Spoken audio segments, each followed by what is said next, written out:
Est-ce que tu réalises que la Bible est un outil surpuissant pour t'accompagner dans ton business en ligne? Il y a tellement de stratégies, tellement d'informations, tellement de conseils qui sont dans la Bible, c'est juste hallucinant. Aujourd'hui, j'aimerais te dire simplement que Dieu veut que tu multiplies tes sources de revenus. Et on va voir dans la parole de Dieu ce qu'il en est. Les vidéos comme ça, un peu plus chill, sont des vidéos que j'ai commencé à poster sur cette chaîne. Ce sont des vidéos que je poste le dimanche matin pour te fortifier, pour t'encourager dans ta foi, mais également dans ton business ou futur business en ligne. Je fais vraiment en fait le lien entre le business en ligne, les stratégies digitales et la parole de Dieu. En fait, je me base sur la parole de Dieu pour tirer des stratégies, des analyses ou des conseils pour nos entreprises en ligne. Si ce genre de vidéo te plaît, n'hésite pas à liker, à même partager ça avec quelqu'un que tu connais qui aimerait également entendre ce message. Laisse-moi un commentaire pour me dire que ce type de message te parle. Je suis en train de chercher ce que je dois lire aujourd'hui. C'est quelque chose que j'aime trop. Me baser sur la parole de Dieu et en tirer des enseignements pour mon entreprise, j'aime trop. Parce que je sais que la parole est la vérité et je ne peux pas me tromper en fait si je me base sur la parole de Dieu pour pouvoir réussir dans mes entreprises. Et la parole le dit, hein, ça c'est pas moi qui l'invente. 1 Josué 1, 8, 9, la parole est claire. Que ce livre de la loi ne s'éloigne pas de ta bouche, médite le jour et nuit pour agir avec fidélité, conformément à tout ce qui est écrit, car c'est alors que tu auras du succès dans tes entreprises, c'est alors que tu réussiras. Ne t'ai-je pas ordonné, fortifie-toi et prends courage, ne sois pas effrayé ni épouvanté, car l'Éternel ton Dieu est avec toi où que tu ailles. Il y a une autre version qui dit, car l'Éternel ton Dieu est avec toi dans tout ce que tu entreprendras. Ça c'est Josué 1, verset 8 et verset 9. Aujourd'hui, je vais partager avec toi, j'ai noté, c'est Ecclésiaste 11, verset 2 à 6. On va prendre, moi j'ai la version, ici la version second 21. Elle est comme ça et je vais chercher sur YouVersion. Alors, on va lire la version Parole de vie. À partir du verset 1, donc Ecclésiaste 11, à partir du verset 1. N'hésite pas à prendre des risques. Est-ce qu'on peut s'arrêter là déjà même? N'hésite pas à prendre des risques. À la fin, tu pourras obtenir de bons résultats. Est-ce que j'ai même besoin de parler tellement la parole est claire? Entreprendre, c'est prendre des risques. En fait, entreprendre même là, c'est la définition de prendre des risques. Dans la vie, clairement, on peut minimiser certaines choses et c'est pour ça que c'est important même de se faire accompagner. Et ça, c'est aussi biblique, hein, la parole, on parle, je pense que c'est dans Proverbe. Bon. J'espère que tu as de quoi noter parce que j'ai plein de références à te donner. Proverbe 15, verset 22 qui dit « Les projets échouent en l'absence de délibération, mais ils se réalisent quand il y a de nombreux conseillers. » De nombreux conseillers. Donc, c'est important de se faire conseiller, de se faire accompagner, de se former, etc. Quand on entreprend, ça permet vraiment de diminuer des risques, etc. Mais ça va être important quand même de prendre des risques. Parce que le risque zéro, surtout en entrepreneuriat, il n'existe pas en fait. Je fais une petite pause pour te dire que j'ai ce carnet d'études bibliques que je propose sur mon site internet www.maisonmacafu.fr, enfin maison-macafu.fr. Donc c'est un carnet d'études bibliques qui te permet toi-même de pouvoir méditer la parole de Dieu chez toi.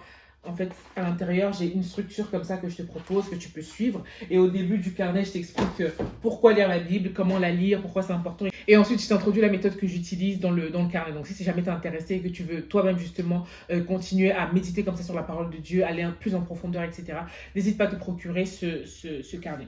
Donc, je reviens à ce que je disais. Ecclésiaste 11, verset 1 qui dit « N'hésite pas à prendre des risques.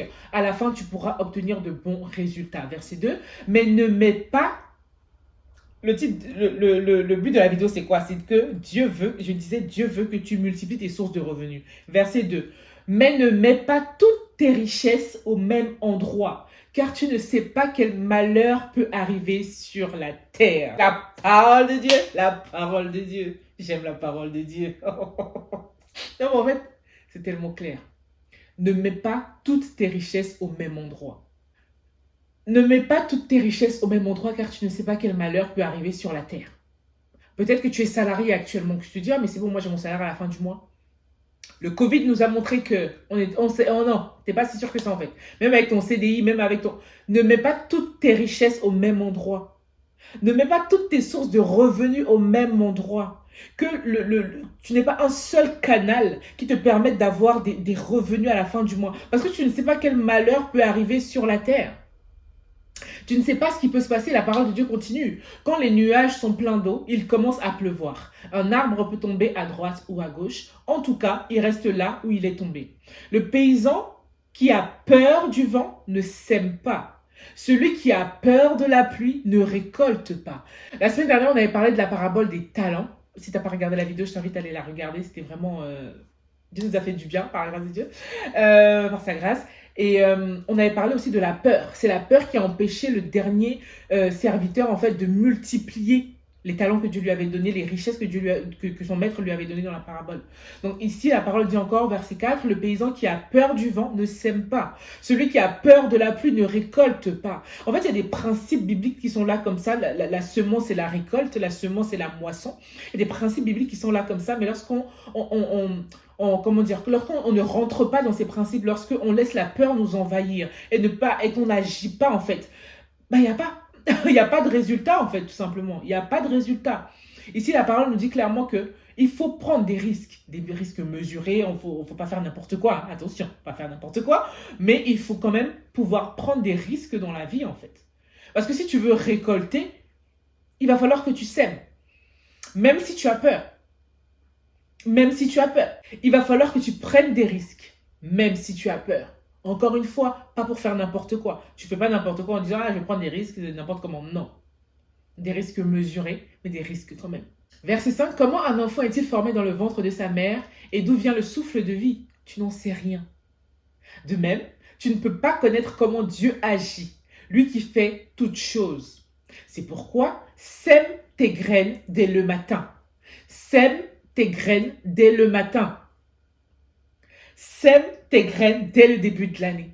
Sème quelque chose. Commence à semer, en fait, avec cette idée de business que tu as. Commence à semer, commence à te former, commence à voir un petit peu comment ça fonctionne, commence à apprendre à comprendre, en fait, les codes du business en ligne, des stratégies digitales. Commence à te faire accompagner. Commence à regarder des vidéos sur YouTube. Commence en fait à faire quelque chose. Commence à semer quelque chose. Commence à semer de ton temps, de ton énergie, de ton argent pour pouvoir en fait commencer à faire fructifier cette idée, à faire monter cette idée, à développer cette idée. Commence à semer quelque chose dès le matin. Donc, c'est pourquoi, dès le matin, sème tes graines dès le matin. N'arrête pas de travailler jusqu'au soir. Ah oui, lancer une entreprise, ça va te demander de travailler. Je sais qu'aujourd'hui, on est dans une société, dans une ère où on est beaucoup en mode « Ouais, je vais pas beaucoup travailler, mais je vais faire beaucoup de revenus, etc. » La parole de Dieu, l'une des valeurs bibliques, c'est le travail.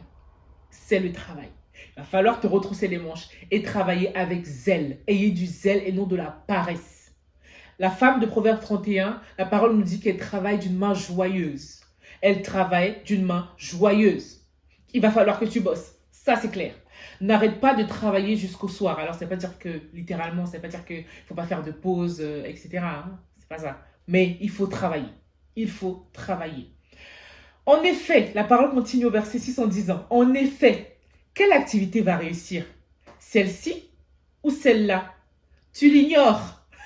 La réalité, c'est que tu l'ignores. La réalité, c'est que quand tu te lances, et même si tu te fais accompagner, tu fais en sorte d'avoir le moins de risques possible, etc., en réalité, tu ne sais pas vraiment ce qui va fonctionner ou pas. Lorsque tu es au stade d'idée, tu as une idée dans la tête, une idée que tu veux créer, tu ne sais pas si ça va fonctionner ou pas.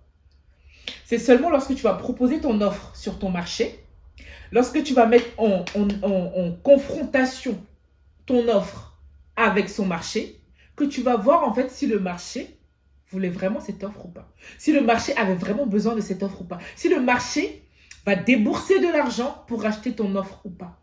Donc en fait, quelle activité va réussir? Celle-ci ou celle-là? Tu l'ignores. Elles sont peut-être bonnes toutes les deux. Peut-être que tu vas lancer une activité, je sais pas moi, de pâtisserie ici, que de l'autre côté, tu vas lancer une autre activité d'autre chose. Qu'est-ce qui va fonctionner entre les deux? T'en sais rien. Elles sont peut-être bonnes toutes les deux.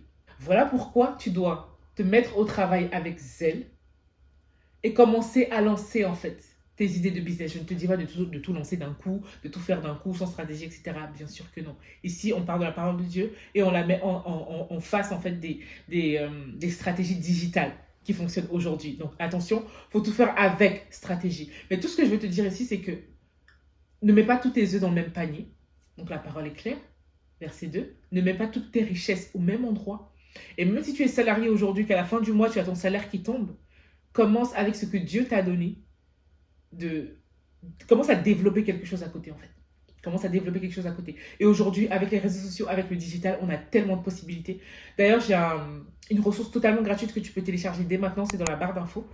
Cette ressource te permettra en fait de mieux comprendre ta singularité, parce que moi je trouve qu'il y a une vraie importance dans le fait de se baser sur soi, sur sa singularité, sur toutes les diverses grâces que Dieu t'a données dans ta vie, que ce soit tes dons, que ce soit tes passions, ton histoire de vie, tes compétences, toutes les grâces que Dieu t'a données, tu peux les utiliser pour les transformer en entreprise. En tout cas, tu peux te baser sur ta singularité pour développer une entreprise prospère, une entreprise pérenne. Donc, tu peux télécharger ça, c'est dans la barre d'infos, c'est totalement gratuit. Clique juste en bas là, de la vidéo pour pouvoir télécharger ça. Et en plus, tu auras plus de 65 idées de business que tu peux lancer en fonction de ta singularité avec cette ressource totalement gratuite.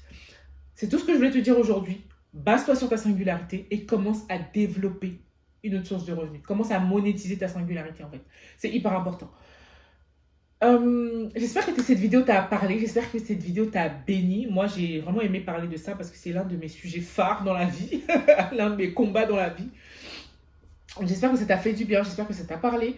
Si c'est le cas, n'hésite pas à me dire dans les commentaires, à liker la vidéo si tu n'as pas encore liké et à t'abonner parce que des vidéos de ce type, je compte en faire si en tout cas ça parle. Si ça te parle, j'espère pouvoir en faire. Je prie que je puisse en faire chaque dimanche, du coup te proposer ça chaque dimanche. Si tu as des sujets que tu aimerais que j'aborde également, dans ce sens-là, n'hésite pas à me dire ça dans les commentaires et je te souhaite une très belle journée. Je prie que Dieu te fasse du bien aujourd'hui, que tu passes une excellente journée bénie. Et puis je te dis à très bientôt pour une nouvelle vidéo. Ciao.